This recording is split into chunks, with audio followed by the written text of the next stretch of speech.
नमस्कार साथियों, आप लोग कैसे हैं। आशा करते हैं कि आप लोग भी अच्छे होंगे। आज की इस वीडियो में नायर द्वारा आयोजित असिस्टेंट इलेक्ट्रिकल इंजीनियर यानी AEE का प्रश्न पत्र देखने वाले हैं। ये परीक्षा वर्ष 2022 में ही कंडक्ट कराया गया था। अगर आप असिस्टेंट इलेक्ट्रिकल इंजीनियर की प्रिपरेशन कर रहे हैं तो ये वीडियो आपके लिए काफ़ी ही महत्वपूर्ण होने वाला है। वही दोस्तों, अगर आप AEE की प्रिपरेशन कर रहे हैं और आपको स्टडी मटेरियल की आवश्यकता है तो आप हमसे संपर्क कर सकते हैं। आपको स्टडी मटेरियल अवेलेबल करवा दिया जाएगा। दोस्तों, इससे पहले AEE के कई एक वीडियो अपलोड कर चुके हैं। अगर आप नहीं देखे हैं तो प्लेलिस्ट में जा कर के आप वीडियो वॉच कर सकते हैं। दोस्तों, अगर आप चैनल पर पहली बार विजिट कर रहे हैं तो चैनल को ज़रूर सब्सक्राइब कर लें। तो बिना समय गंवाए इस वीडियो की शुरुआत करते हैं। जैसा कि यहाँ पे देख पा रहे होंगे, Nair assistant electrical engineer AEE topic है। यहाँ पे असिस्टेंट इलेक्ट्रिकल AEE यानी यहाँ पे टॉपिक A कवर करने वाले हैं, जिसमें टेक्निकल प्रश्न पूछे गए हैं। तो एक एक करके सारे प्रश्न को देखते हैं। पहला नंबर प्रश्न है, change of the height of the contact wire should be achieved very gradually to avoid, यानी संपर्क तार की ऊंचाई में बहुत धीरे धीरे परिवर्तन हासिल किया जाना चाहिए जिससे कि निम्नलिखित में से बचा जा सके। तो ऑप्शन यहाँ पे देख लेते हैं। पहला है loose contact between contact wire and pantograph. दूसरा ऑप्शन है पुअर करेंट एंड कलेक्शन और एक्सेसिव प्रेशर और the contact wire by pantograph. तो ऊपर से तीनों जो ऑप्शन है बिल्कुल सही दिए गए हैं। इसका right answer option number D होगा। All option are correct. Next है 2 नंबर प्रश्न, In 25 kV AC traction, the axial distance between catenary and contact wire in vertical plane at the minimum dropper should be less than mm। तो dropper कितने mm का होना चाहिए? तो ये आपका 150 mm से कम का नहीं होना चाहिए। तो ऑप्शन नंबर यहाँ पे 2 राइट हो जाएगा।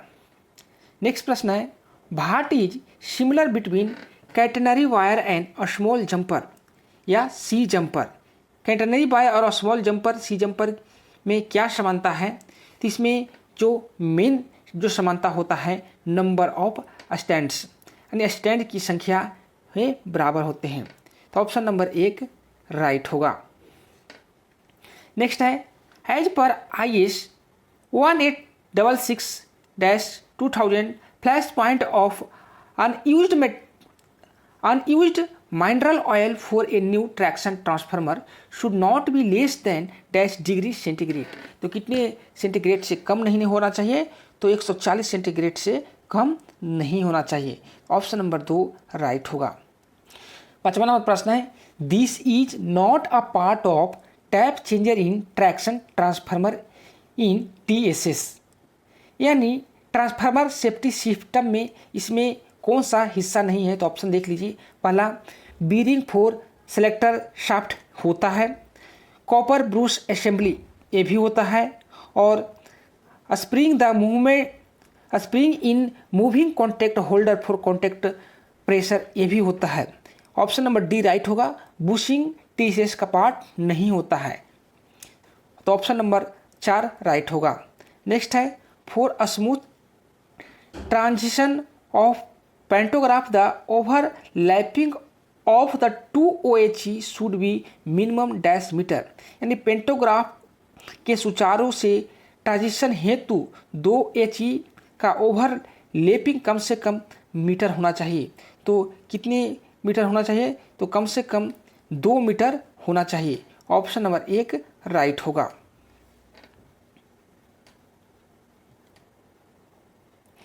7 नंबर प्रश्न है, इन 25 kV TSS यानी transformer safety system ANCT is used for protection of. 25 kV TSS में ANCT का प्रयोग किसके प्रोटेक्शन के लिए किया जाता है?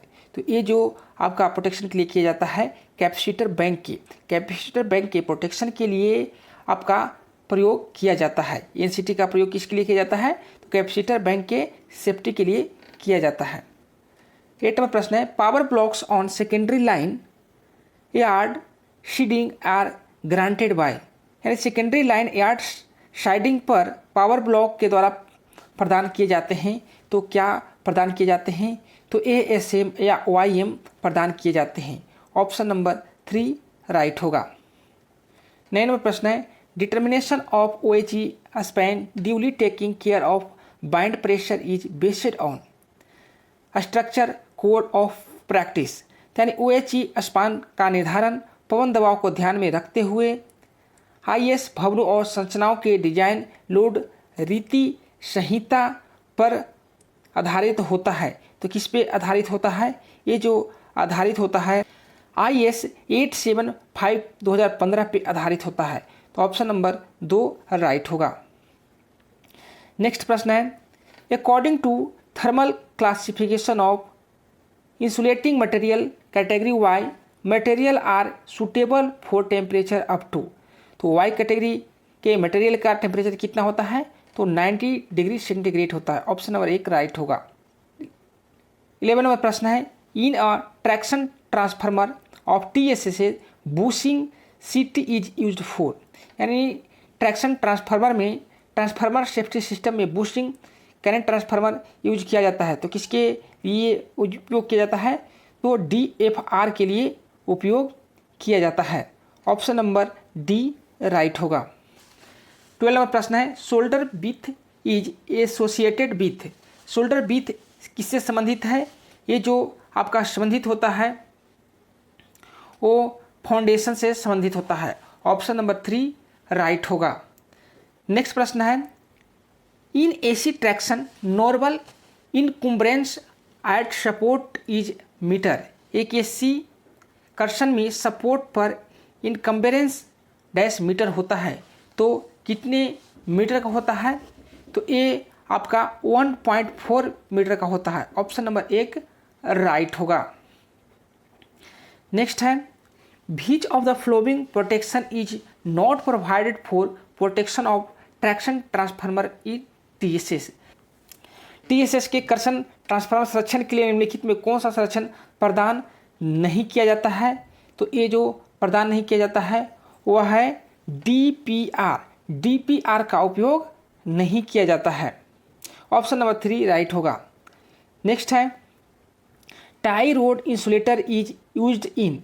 Tie road insulator is used in. तो किसके लिए उपयोग किया जाता है?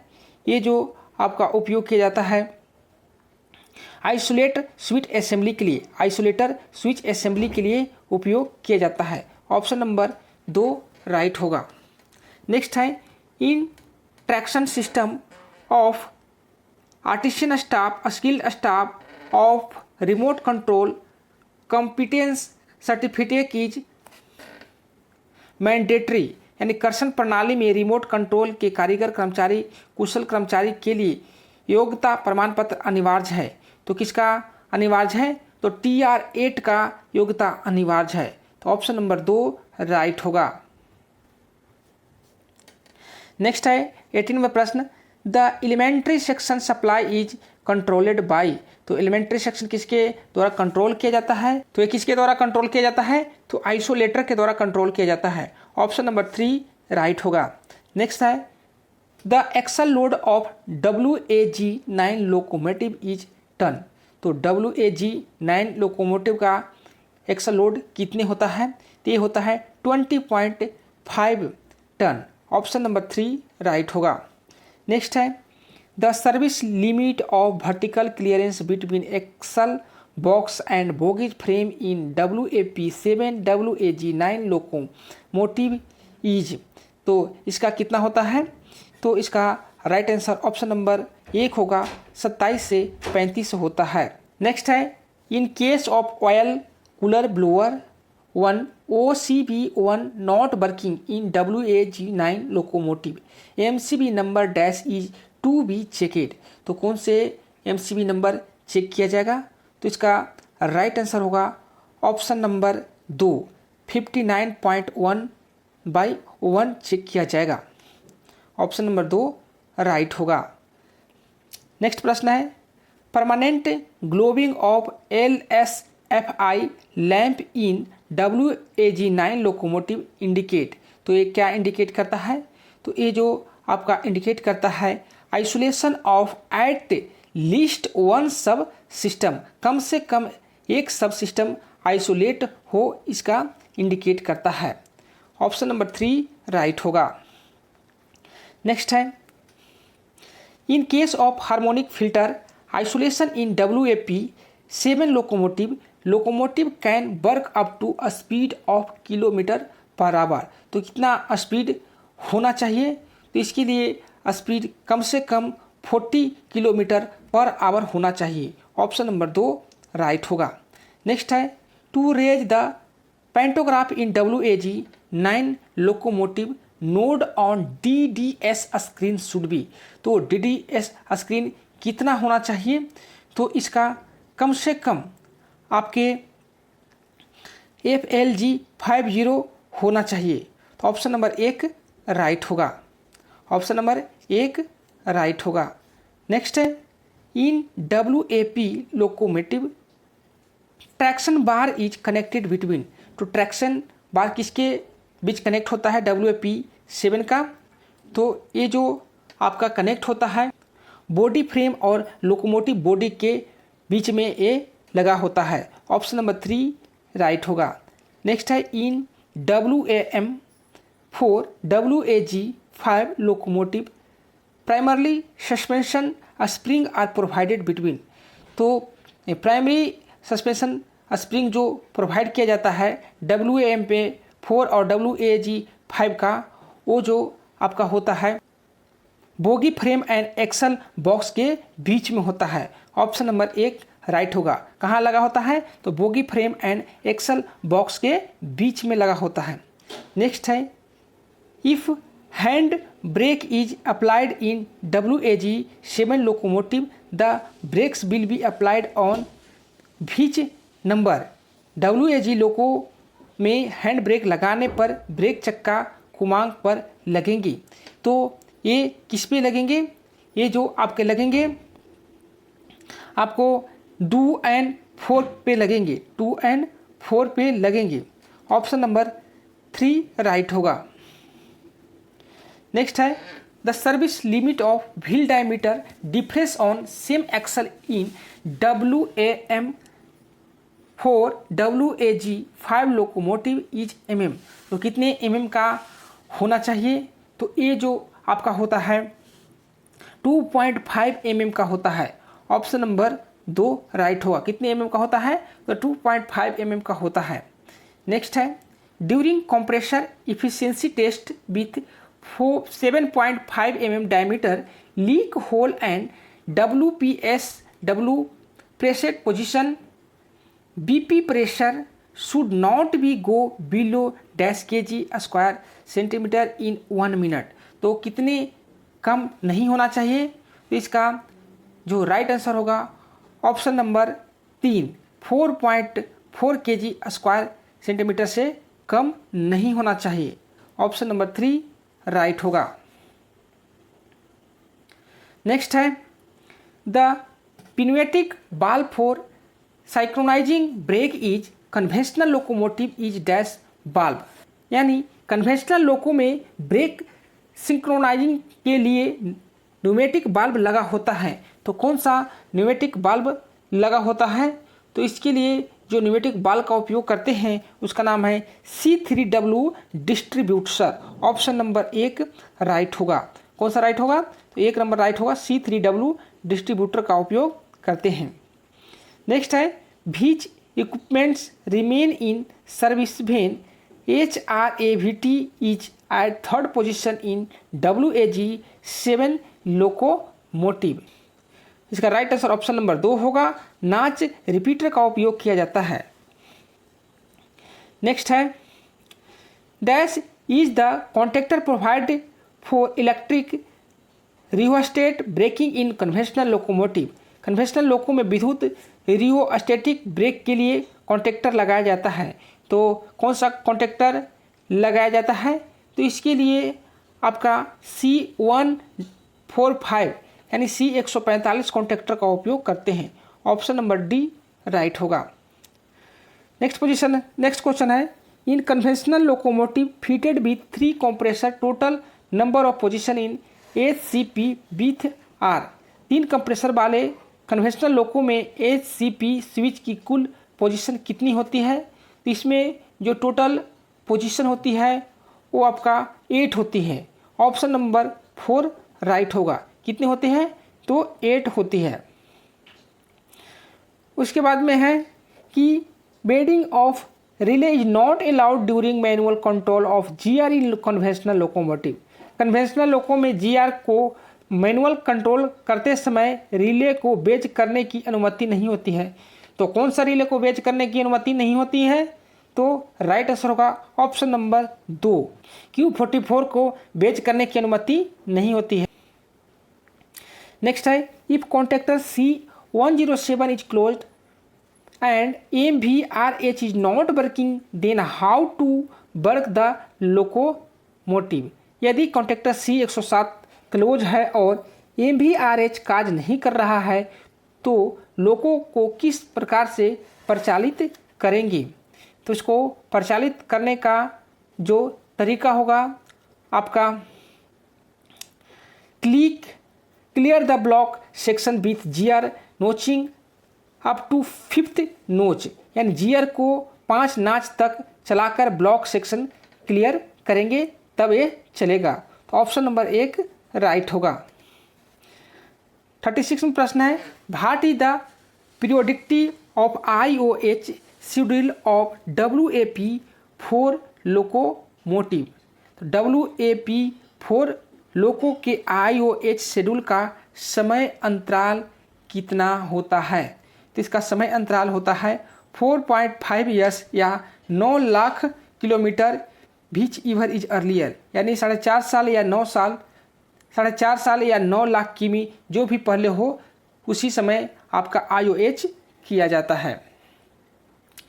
नेक्स्ट है, minimum dash throttle movement is required to acknowledge VCT in WAP 7 locomotive, यानी WAP 7 लोको में VCT को एक्नॉलेज करने के लिए थ्रोटल का कम से कम मूवमेंट होना चाहिए। तो कितना मूवमेंट होना चाहिए? तो कम से कम जो मूवमेंट होना चाहिए आपका 3% होना चाहिए। ऑप्शन नंबर D राइट होगा। इन conventional loco RPGR is connected between. तो RPGR किसके बीच में कनेक्ट होता है? ये जो होता है CGR1 एंड CGR3 के बीच में ये कनेक्ट होता है। तो ऑप्शन नंबर 3 राइट होगा।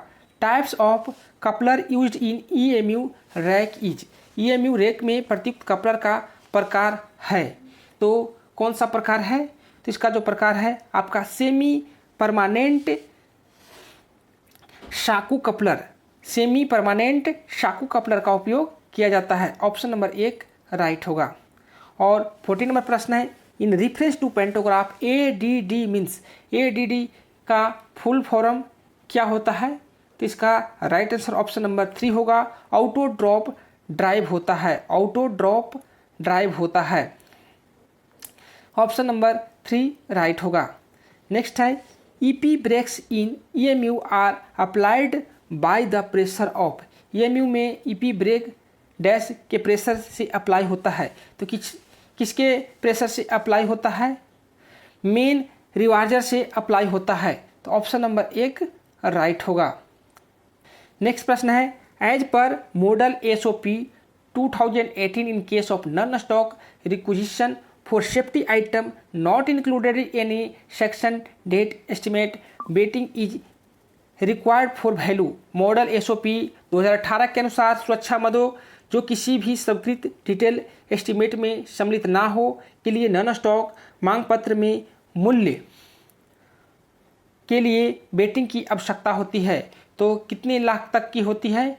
ये जो आपका होता है 10 लाख तक, 10 लाख तक बेटिंग की आवश्यकता होती है। नेक्स्ट है, which of the following statement is are true. यहाँ पे कौन सा स्टेटमेंट सही है देखना है। पहला नंबर ऑप्शन है, सरकारी खर्च करते समय रेल सेवक के लिए वित्तीय औचित्य के सिद्धांत का पालन करना आवश्यक नहीं है। और दूसरा है, मॉडल SOP 2018 के अनुसार JA ग्रेड अधिकारी को 15 लाख रुपए तक का नॉन स्टॉक मांग पत्र हस्ताक्षर करने की शक्ति प्रदान है। यहाँ पे ऑप्शन दिया हुआ है केवल एक सही है, केवल 2 सही है, यहाँ पे बोथ। तो इसका जो राइट आंसर होगा ऑप्शन नंबर 2 होगा, केवल बी सही है। मॉडल एसओपी 2018 के अनुसार जेए ग्रेड अधिकारी को 15 लाख रुपए तक का नॉन स्टॉक मांग पत्र हस्ताक्षर करने की शक्ति प्रदान है, जबकि सरकारी खर्च करते समय रेल सेवक के लिए वित्तीय उचित के सिद्धांतों का पालन करना आवश्यक नहीं है। ऐसा गलत नहीं है, आपको पालन करना होगा। तो ऑप्शन नंबर 1 गलत है, ऑप्शन नंबर 2 राइट है। और आज का अंतिम प्रश्न है, as per public procurement preference to make in India order 2017 class 1 local supplier is supplier whose goods has minimum local content. सरकारी अधिप्रत मेक इन इंडिया को प्राथमिकता आदेश 2017 के अनुसार क्लास 1 स्थानीय आपूर्तिकर्ता एवं आपूर्तिकर्ता जिसके माल में न्यूनतम स्थानीय सामग्री डैश होती है, तो कितने होने चाहिए, कम से कम स्थानीय। तो इसका जो राइट आंसर है ऑप्शन नंबर 3 होगा, इक्वल टू या मोर देन 50%, कम से कम 50 या उससे अधिक होना चाहिए। तो दोस्तों आज की इस वीडियो में कुल मिलाकर के 44 प्रश्न देखे इस पार्ट में, और आपके 40 प्रश्न बच गए हैं। तो अगले पार्ट में देखेंगे, क्योंकि अगर ये पार्ट में अगर 40 क्वेश्चन और इंक्लूड करेंगे तो वीडियो काफ़ी ही लंबी हो जाएगी। तो जल्द ही आप लोग को इसका पार्ट 2 अवेलेबल करवा देंगे। तो चैनल को जरूर सब्सक्राइब कर ले। चैनल सब्सक्राइब करने से फ़ायदा ये है कि आप लोग को नोटिफिकेशन जल्द से जल्द पहुंच जाएगा, जिससे आप बात कर सकते हैं। दोस्तों एक बार आप लोग को फिर ना रिमाइंड करना चाहता हूं कि अगर आपको स्टडी मटेरियल की आवश्यकता है तो आप हमसे संपर्क कर सकते हैं, आपको स्टडी मटेरियल अवेलेबल करवा दिया जाएगा। वीडियो देखने के लिए धन्यवाद।